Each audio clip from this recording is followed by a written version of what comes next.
अस्सलाम वालेकुम, नमस्ते, सत श्री अकाल। मैं आपका दोस्त चौधरी इमरान जफर। और दोस्तों, आप सबको पता है कि आजकल हमारे खित्ता पीर पंजाल में गुज्जर और पहाड़ी की जो है वो जंग जारी है। इससे पहले हमारे जितने भी नेता लोग थे, जो लोकल नेता हमारे होते थे, जो इन नारों को लेके एमएलए और मंत्री बनते थे, लेकिन आज गुज्जर और पहाड़ी को डिवाइड करके सरकारें भी बनने जा रही हैं। आपको मैं बताऊं को आपको पता है कि आने वाले वक्त में कुछ महीनों में इलेक्शंस आ रहे हैं। यही लोग जो आज पहाड़ियों का नारा लगा रहे हैं, यही लोग कल को गुज्जरों का नारा लगा रहे थे कि गुज्जर गुज्जर गुज्जर गुज्जर। हां, गुज्जर देशभक्त, गुज्जर देश प्रेमी, और गुज्जरों को हम उनका हक जो है दिला के रहेंगे। उस वक्त तकलीफ किसको हो रही थी? पहाड़ियों की, कि भाई गुज्जरों का ही नाम लिया जा रहा है। लेकिन हमने कई बार गुज्जरों को भी कहा, बकरवालों को कहा कि भैया ये सिर्फ नाम लिया जा रहा है, आप समझिए इस बात को, ये सियासत है हम लोगों को तोड़ने की। और उसमें भी हम थोड़े बहुत डिवाइड हुए, लेकिन उसमें ये पूरी तरह से कामयाब नहीं हुए। मुझे लगता है कि अगर उस नारे पे इनको कोई सीट वीट नहीं बनती होगी। उसके बाद अब इनने मतलब ये जब कहते थे कि गुज्जर जो है वो देशभक्त है, हमने कहा, मैंने कहा कि अगर गुज्जर देशभक्त है तो क्या पहाड़ी जो उसी के घर के साथ रहता है वो क्या देश का दुश्मन है? वो भी तो इस देश का बाशिंदा है। तो इसलिए मैं तमाम लोगों से एक बात कह दूं, ये वही शख्स है, रविंदर रैना जी, ये वही शख्स है जिनने पहले सिर्फ गुज्जर गुज्जर गुज्जर गुज्जर किया और आज ये पहाड़ी पहाड़ी पहाड़ी पहाड़ी कर रहे हैं।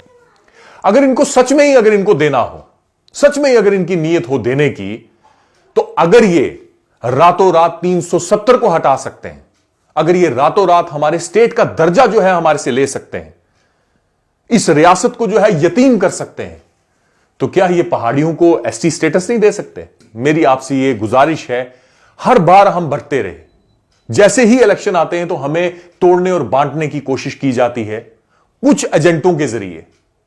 कुछ एजेंट गुज्जरों की तरफ से खड़े हो जाते हैं और कुछ एजेंट जो हैं वो पहाड़ियों की तरफ से खड़े हो जाते हैं, और उन दोनों एजेंटों का जो है फायदा होता है। और नुकसान किसका होता है? गरीब गुज्जर, गरीब पहाड़ी, गरीब कोई भी गरीब जो है उसका नुकसान होता है।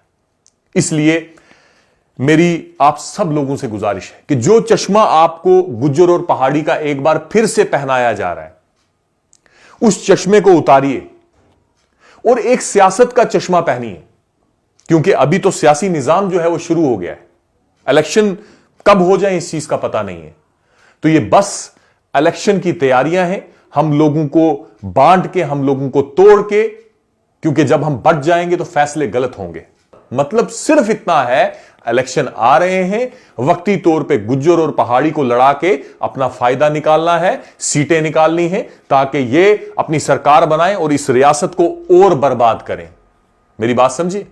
तो हमारा जीना, हमारा मरना एक है, हमारा पहनावा एक है, हम सब लोगों को एक रहना है, हम सब लोगों को लड़ना नहीं है।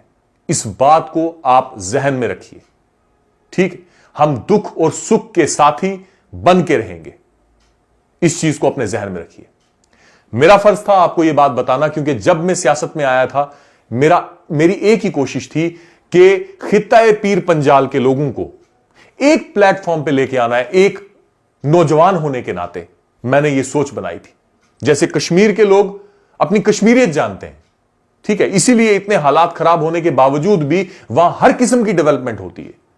तो हम लोगों ने मुल्क की वफादारी भी की, सब कुछ करने के बावजूद आज की डेट में भी कोई सरकार हमें पानी भी नहीं दे सकी। वो इसलिए क्योंकि हम बट रहे हैं और बढ़ते रहेंगे। तो इसलिए मत बटिए, एक होके रहिए। खुदा हाफिज।